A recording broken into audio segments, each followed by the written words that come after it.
Happening now, Faulkner Central School students are protesting in front of their school, following a conflict that took place the previous day, the latest coming up. And what a New York State Senator has to say about the new Clean Slate bill passed by the Senate. Plus, the Jamestown Tarp Skunks played for the first time this year, what the public thinks of their return. Live and on demand, this is WNY News Now. Thank you for joining us for WNY News Now. I'm Bronson Rasmussen in for Justin Gould. Students from the Faulkner Central School District are protesting following a conflict that took place at the school earlier in the week, the first day of Pride Month. Our Alyssa Wright is in the studio with us and has more. That's right, Bronson. I went down to Faulkner School District this morning and met with some of the kids that were outside protesting. They were chanting, they were cheering, and people driving by offered their support. The students rallied together, marching out of the school united to begin their peaceful demonstration. Homophobia has been pretty rampant throughout the years I've been at Faulkner, but I think the tipping point was when a student was attacked for wearing their pride flag on June 1st, and since history. I've been called slurs frequently in the halls.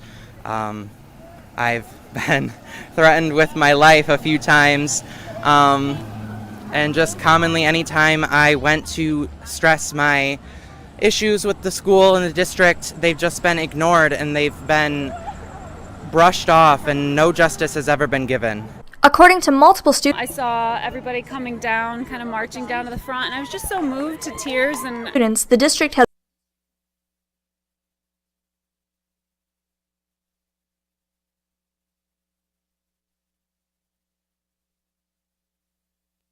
Well, it seems like the package is having a bit of problems, but it will be fully uploaded to our YouTube channel and updated to the website later within the day. But right now we could have Alyssa mention how it was actually being down there. It was a beautiful display of love and acceptance, and the kids spoke out against the injustice that they faced being a part of the Faulkner Central School District. Their pleas had been ignored for far too long, is what they told me when I asked them how they feel about the district's handling their situations. Many students came forward with their stories, and even a teacher from the district came out and said she does not understand the hate that these children are facing today. It was incredible, and I'm really excited to see where this takes the school district. Well, one of our own here, I feel, is very personally connected with that, right, Dakota? That's right. I've mentioned on the show before that I am part of the LGBTQ community. And, a lot of people don't understand why we have Pride Month and why we celebrate it. And a lot of it is because of what is going on. And, I think this rally or this protest that's going on is a prime example of why we have Pride Month and why we have to celebrate it. Because, people, I heard a quote once, and that was, people hate what they don't understand. And I think that's really the case here. People don't understand what it's like to be part of this community and what it feels like. Well, it's like for me on a personal level, I grew up thinking that, I was straight and all that stuff when in fact I wasn't. And it took me a long time to realize that I really wasn't and to come to accept that. And not many people have, the loving families and the support of the friends to help them through it. So, seeing stuff like this is just, I just don't understand it. There's a lot of things I could say that could potentially get me fired, but, we have to keep it G, so. Oh, yeah. Well, it was great to hear, and for those of you that want to catch up on this story, we'll have it later on our YouTube channel and through our website at WNYNewsNow.com. And let's switch gears a little bit and get a check of our first weather forecast with you, Dakota. How's it going over there? Well, today is a nice day, and whoopsies, we forgot to put the graphics into play mode. Now they're in play mode.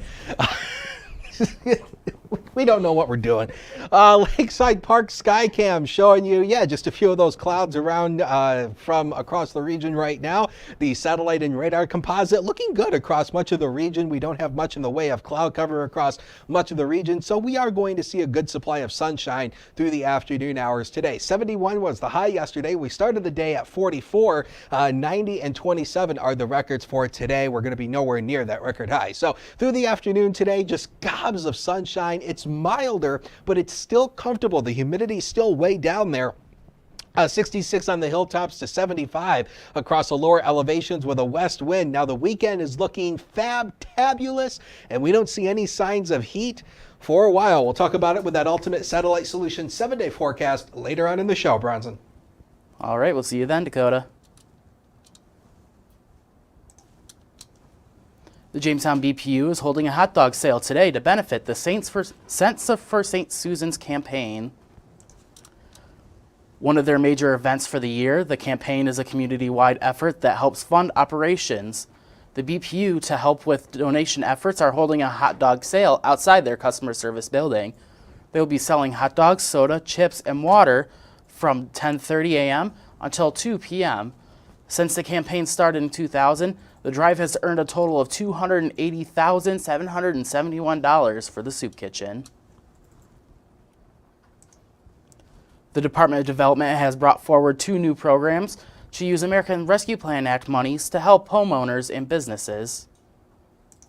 Director of Development Crystal Serdick tells us that one of the programs, the Roof, Sewer, Lateral, and Waterline Replacement Grant, plans on providing financial assistance of up to $25,000 to eligible homeowners for repairs. With the first program, the Roof, Waterline, and Sewer Lateral Replacement Program, again, that is homeowner occupied. So the homeowner could apply, but the caveat is that they must live in the property. The other program, the Building and Property Infrastructure Improvement Grant, will provide finances of up to $200,000 to businesses to provoke necessary improvements needed for the properties. The second one is a building and property improvement grant program, and this is for businesses. Any local business in the city of Jamestown is eligible for this program. These programs have already begun accepting applications and will last until June 30th, where the Department of Development will go through the received applicants and select those eligible for financial assistance. They will be highly competitive. It's not a first come, first serve. For those that wish to learn more about these programs or to apply, they can visit their website through the City of Jamestown's website under the Department of Development tab, or to contact them directly on the 4th floor of Jamestown City Hall. A man was sentenced in court for the assault of a corrections officer. 51-year-old Oliver Bookman had been convicted by a Chautauqua County jury of assault in the second degree, a Class D violent felony. Earlier in the year, Bookman attacked and injured a Chautauqua County corrections officer while housed in the local jail. Bookman was sentenced to the maximum penalty of 7 years in state prison, plus 3 years of parole supervision. Chautauqua County District Attorney Jason Schmidt says an assault on any person is bad enough, but any attack on the men and women who serve our community and put themselves in harm's way to protect the rest of us is terrible and egregious. Members of the Senate passed the Clean Slate bill this week, which is now being sent to the State Assembly for a vote. Our Julia Gress has how the lawmakers view the bill. The bill aims to require the automatic sealing of certain criminal records with specific conditions and exceptions, with the goal of granting those with convictions an equal opportunity for stable jobs, licenses to practice trades, and safe, secure housing. Senator George Borrella was amongst the legislators to vote no on the bill, expressing concerns that it takes away from free choice. I'm an employer. My wife and I employ more than 200 people. We have many people that work for us that are formerly incarcerated. Some of them have been with us for many years, but that was our choice. Our choice was to, take that risk because we felt that these are good people that may have made a mistake. The sealing of records under this law would apply to certain misdemeanors and felonies subject to certain conditions. Other conditions require that the defendant not have a pending criminal charge in the state. Convictions for sex offenses would not be covered by this law. I asked our counsel, if someone was convicted of animal cruelty, animal fighting, animal hoarding, would those records be sealed? In multiple times. And the answer was yes. So if you're a humane society, a pet store, an animal shelter, I'd want to know that. Because quite honestly, those are people that are never really rehabilitated, unfortunately. Borrello continued that these small convictions that would be sealed often lead to more severe charges. However, those supporting the bill say that once an individual's debt to society is paid, justice demands that the individual not be punished further in connection with employment, housing, obtaining credit, and many additional areas essential for successful participation in one's community. Julia Gress, WNY News Now. Julia, thank you. As WNY News Now continues, we look into the latest on a multitude of mass shootings that have been plaguing the country. And later, a full look at our week's weathercast with Chief Forecaster Dakota Hunter when we come back.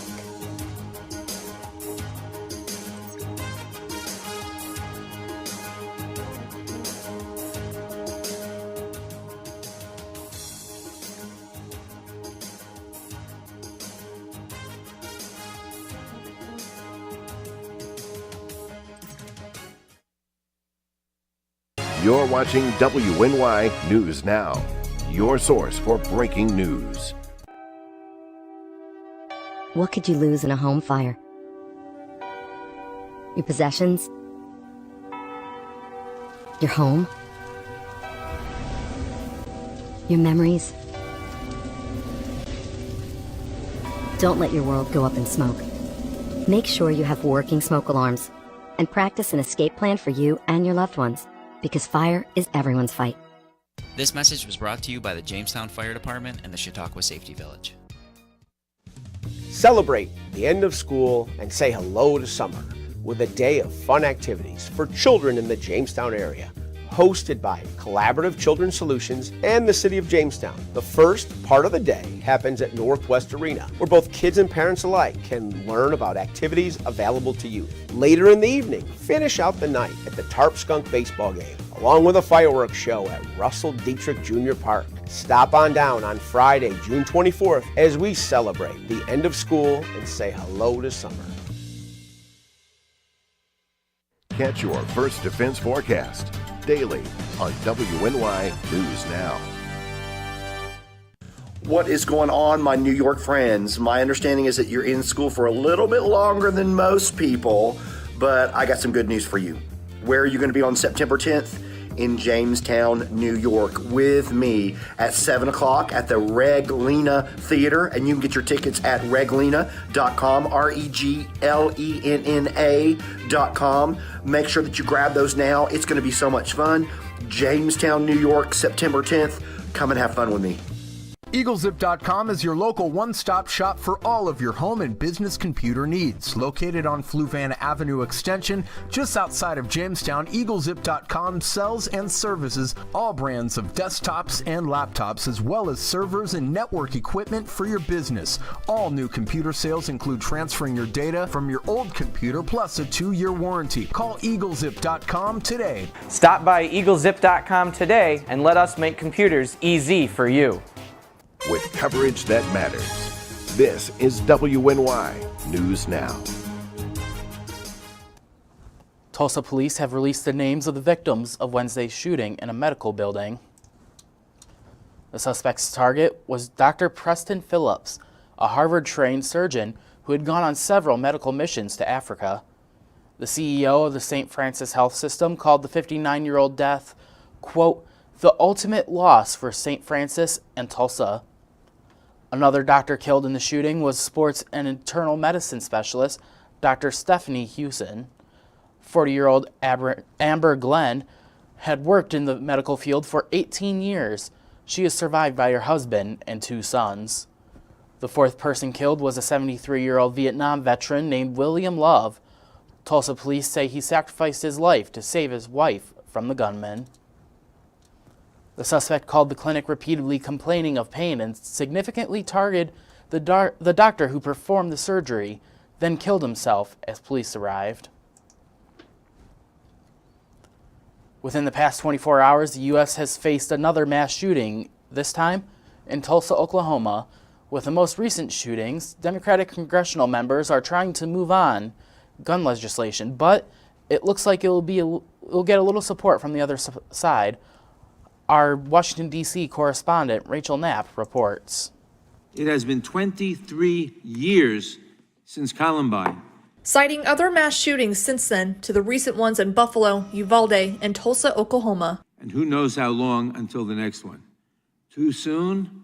My friends, what the hell are you waiting for? Some congressional members, mostly Democrats, are making their move on gun control legislation. In a committee hearing, they looked at the Protecting Our Kids Act, which would increase the age to buy a semi-automatic rifle from 18 to 21 years old, ban large capacity magazines of no more than 10 rounds of ammo, incentivize safe firearms storage in homes, build on the Bureau of Alcohol, Tobacco, and Firearms regulatory ban on bump stocks, which allows semi-automatic rifles to fire more rapidly, and it would also have federal firearms regulations to include so-called ghost guns. The hearing sparked some heated moments. We're in a crisis of death. We have a war on the children of America. Who here today thinks that criminals are going to read the Safe Storage Act and some gang member is going to say, oh, I better lock this gun up or else they'll come and take it? Who here today thinks that a 19-year-old criminal is going to obey the restriction on age for having a gun? Nobody here believes this. These are unserious. One member used their own guns as props to show how this legislation would ban large magazines. Use a 12-round magazine. This magazine would be banned under this current bill. Others shared their own personal experiences with gun violence. The same racially motivated violence that took my son, that murdered 10 Black Americans in Buffalo, is being replayed with casual callousness. At the Capitol, Rachel Knapp reporting.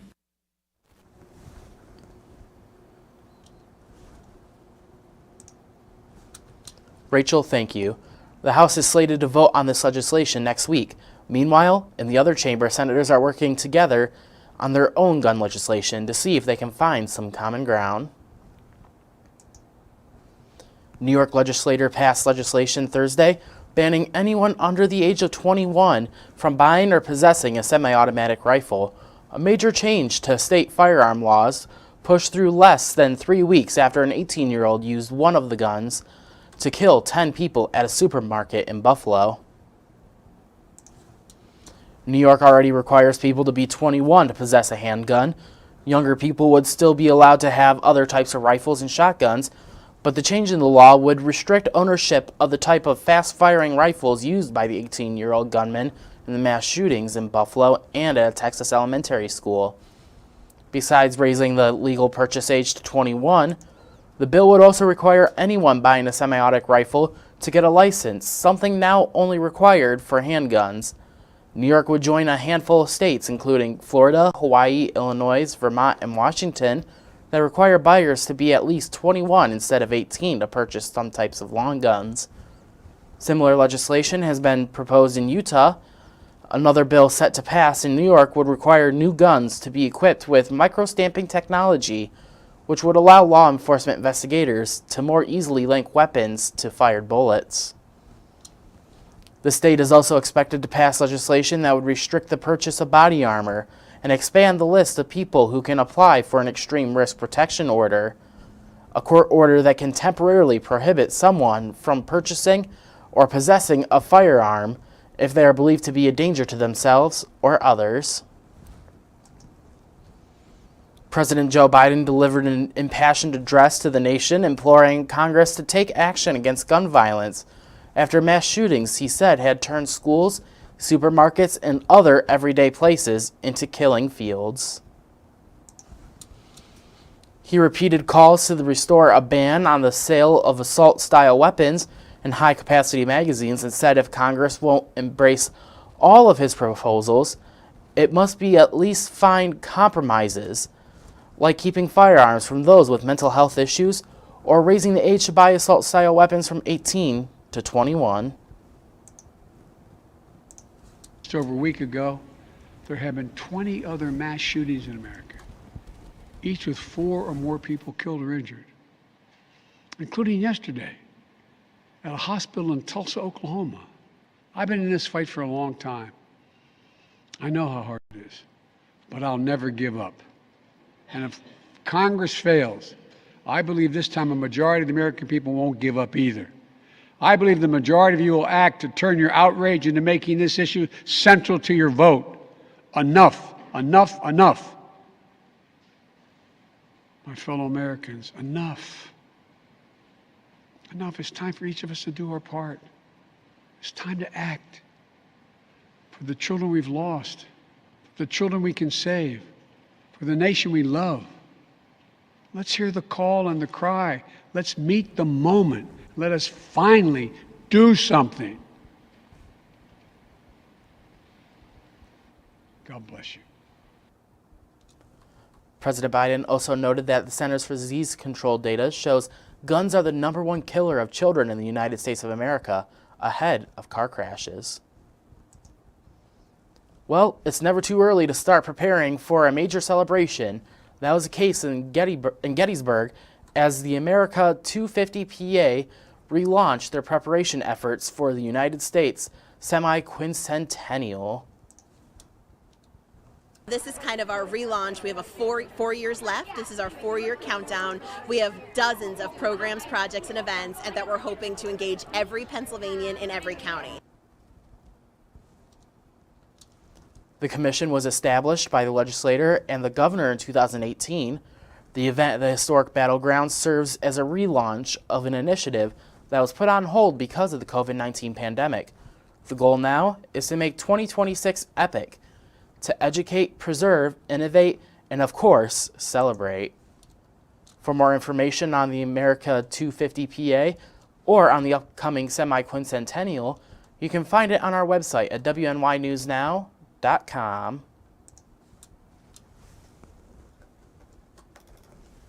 Well, coming up, we take a look at our pet of the week, and later, take me out to the ball game. The Jamestown Tarp Skunks make their triumphant return.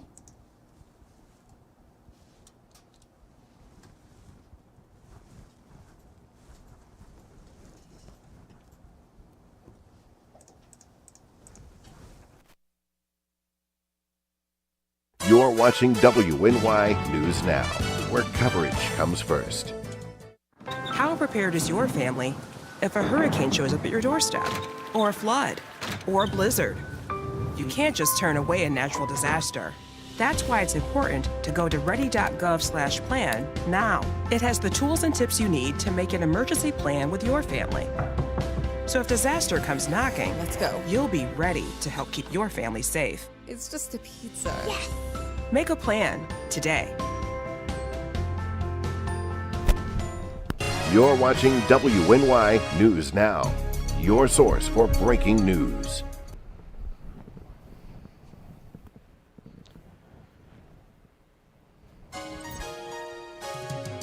Fast, accurate, and everyday. First Defense Weather. Welcome back, everybody. Wanted to start off with this great Weather Eyes picture. After the rain ended in Faulkner yesterday, we even have a little rainbow showing up back there. And of course, if you have any pictures or videos of the weather, you can send it to us on Facebook on the First Defense Weather page or on Twitter on my user handle is @HuntersWX. And the weekend might not be a bad idea to get out on the water. 62 is the current Lake Erie water temperature off Buffalo, 64 off Erie with a west-southwest wind today, 5 to 15 knots with wave heights a foot or less. So not looking bad for the water out there. Just a few patchy clouds downtown from the HD News Now cam. We're at 66 as a noon hour, a west wind of 10, and look at the dew point down to 47, so we don't have that humidity in the air to contend with. Looking at the regional satellite and radar, we're starting to see high pressure building on in now, so that is going to stay in control of our weather through the weekend. But because we have a west to northwest wind flow, we're not going to really see any big warming here over the next couple of days. The warmest day over the next next 5 is on Monday, where we reach up to 77. There will be a little bit of stickiness, but not too bad. Want to give you a quick look at the tropics here, because we now have potential tropical cyclone number 1. This is the former Hurricane Agatha, which made landfall on the Pacific Mexican coast and has now moved into the Gulf of Mexico.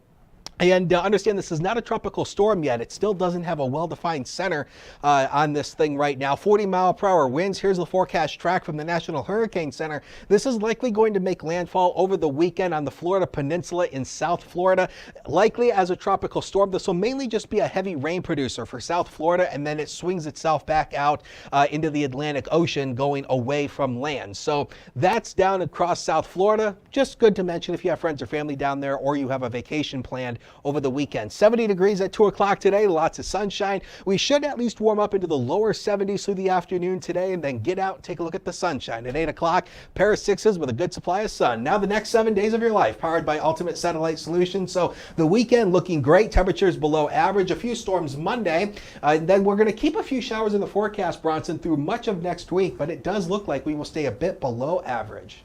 All right, sounds like a good one.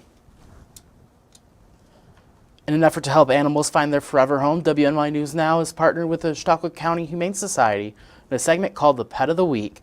Well, joining us this time, Brian is sort of sitting in the corner, but we have someone else with the animal today.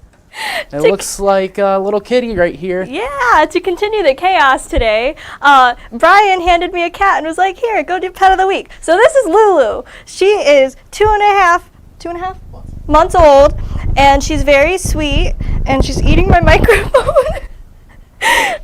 She is awesome. I've been holding her for probably like 15 minutes now. We've been chilling, and she is up for adoption. You can find out more at Chautauqua Humane.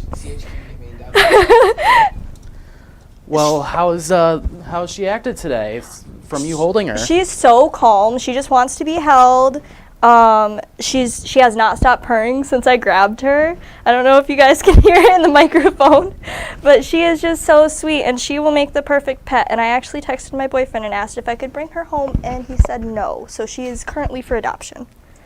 Well, since Brian's next to you, you could probably say, how does she act outside with other pets, with other people? Kittens are very adaptable.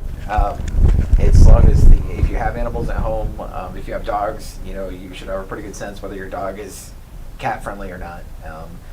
Sometimes if kittens, if they have enough space where they can hide and be safe, that sort of thing. That's something you go over with our adoption counselors, so all that will be ironed out. As far as with kids and stuff, they're great with kids because they are very patient and they're learning just like your kids are, so they can grow up together. So really, it's a great, especially starter pet situation. All right, Brian, thank you.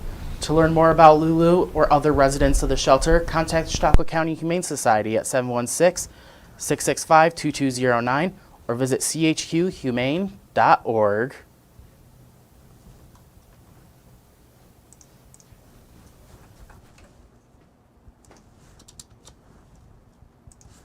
The Jamestown Tarp Skunks took to the field for the first time this year Thursday night, kicking off with a community tailgate party.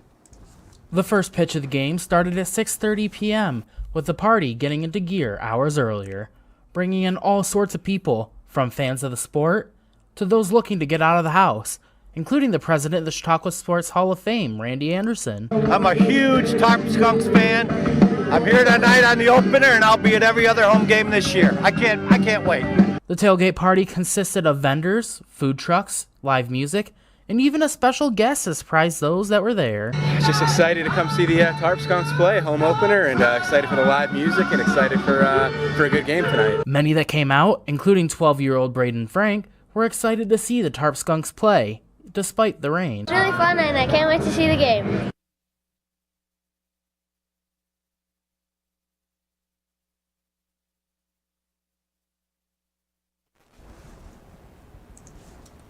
Well, it was great going out there for that game in the home opener against the Olean Oilers. The Tarp Skunks did win 2-0, and they returned to Jamestown against Newark on Monday. Although you really shouldn't be the one talking about this, Dakota. I feel like there's another weatherman in here that enjoys baseball more than you. Come over here.